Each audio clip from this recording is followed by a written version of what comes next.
اللہ لا الہ الا هو الحی القیوم لا تأخذه سنة ولا نوم۔ غسل کب فرض ہوتا ہے اور غسل کا طریقہ کیا ہے؟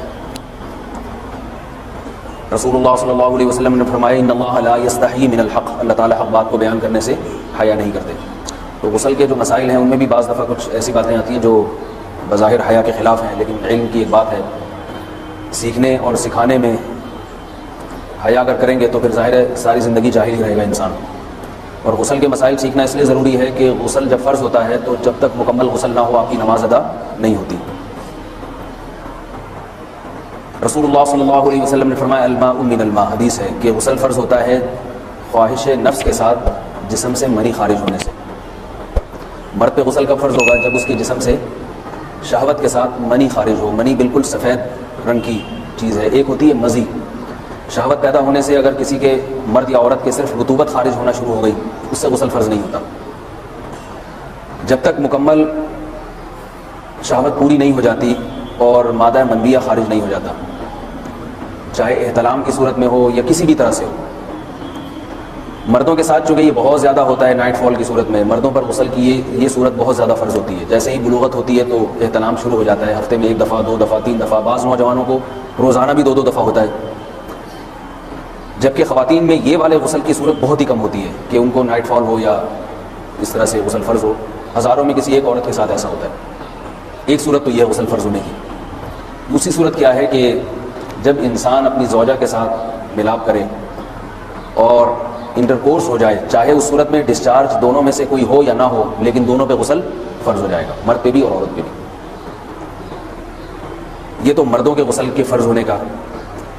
مردوں کے غسل میں ایک چیز یہ بھی ہے کہ اگر آپ نے رات کو نیند کی اور صبح آپ اٹھے اور آپ نے کپڑوں پہ نشان دیکھا، اب آپ کو یہ پتہ نہیں چل رہا کہ یہ منی کا نشان ہے یا مزی کا ہے، تو بھی آپ پر غسل کرنا فرض ہے۔ یہی سمجھا جائے گا کہ یہ آپ خواب میں ڈسچارج ہوئے ہیں۔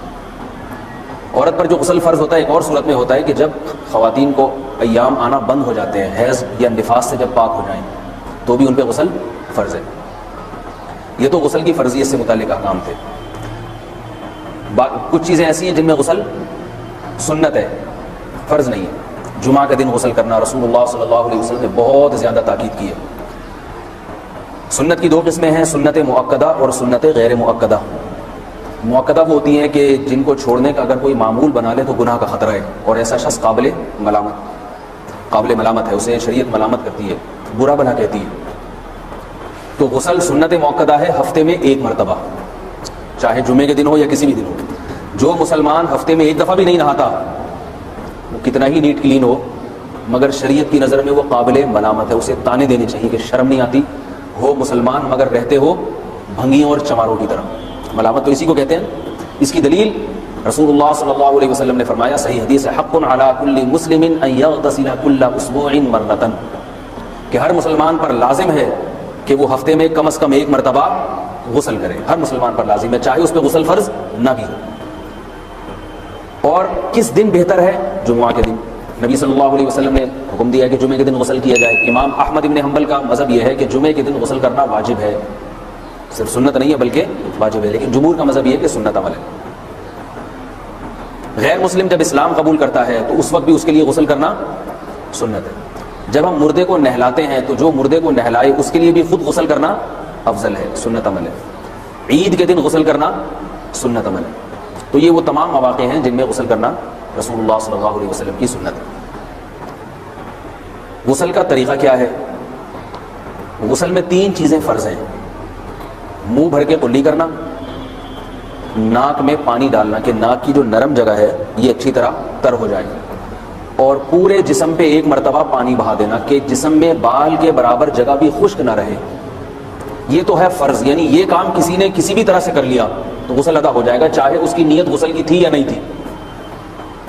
کوئی آدمی چلتا ہوا جا رہا ہے، پھسل کے تالاب میں گر گیا، پورے غوطے کھا کے باہر نکلا، قلی کر لے اور ناک میں پانی ڈال لے تو غسل اس کا ادا ہو جائے گا۔ البتہ چونکہ نیت نہیں تھی لہذا غسل کا ثواب نہیں ملے گا، ثواب نیت کے بغیر نہیں ملتا انسان۔ دلائل اس کے الگ موضوع ہے کہ اس کی دلیل کیا ہے کہ بغیر نیت کے بھی غسل ہو جاتا ہے، لیکن میں نے بتایا دلائل کا سیشن نہیں ہے، اس میں پھر بات لمبی ہو جائے گی۔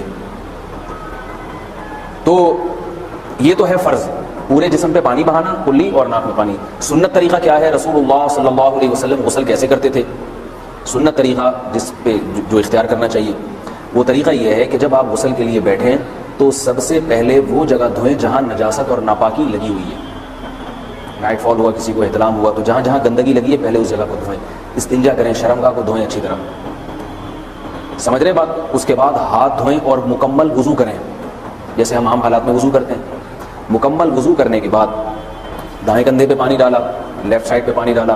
پہلے زمانے میں تو چلو سے غسل ہوتا تھا، ہاتھ دھو لیے تو اب چلو سے پانی لے کے یہاں ڈالا جا رہا ہے، چلو سے پانی لے کے یہاں ڈالا جا رہا ہے، پورے جسم میں ملا جا رہا ہے، اور چلو سے پانی لے کے 3 دفعہ سر پہ ڈالا جا رہا ہے. تو آج کل چلو ولو تو ہے نہیں، شاور کے نیچے جا کے کھڑے ہو جاتے ہیں. تو اس میں یہ کہ شاور کھولے کھڑے ہو جائیں، سارے چلو اس میں خود بخود ہی ہو جائیں گے، پورے جسم پہ پانی بہہ جائے گا. نبی صلی اللہ علیہ وسلم کے دور میں یہ جدید چیزیں نہیں تھیں، شیمپو اور صابن. تو آپ صلی اللہ علیہ وسلم بیری کے پتوں سے غسل کی ترغیب دیا کرتے تھے. بیری کے پتوں کو اگر پانی میں پکایا جائے تو پانی میں میل کچیل صاف کرنے کی صلاحیت بہت بڑھ جاتی ہے. ہمارے زمانے میں اس تکلف کی ضرورت نہیں ہے، صابن ملتے ہیں اس سے نہایا کریں. بہرحال کہنے کا مقصد یہ آپ لوگوں سے تو یہ سنت طریقے سے غسل ہو جائے گا. سمجھ رہے بات کو؟ سب سے پہلے استنجا کیا، اس کے بعد وضو کر لیا، اس کے بعد غسل کر لیا. اگر کسی نے غسل میں وضو نہیں کیا اور ویسے ہی پورے جسم پہ پانی بہا دیا تو بھی اس کا وضو خود بخود ہو جائے گا. اس غسل سے وہ نماز پڑھ سکتا ہے، کیونکہ بعض لوگ غسل کرنے کے بعد دوبارہ وضو کر رہے ہوتے ہیں. اس کی ضرورت نہیں ہے، کیونکہ جب غسل کرتے ہیں تو وضو والے اعضاء تو خود بخود اس میں دھل جاتے ہیں.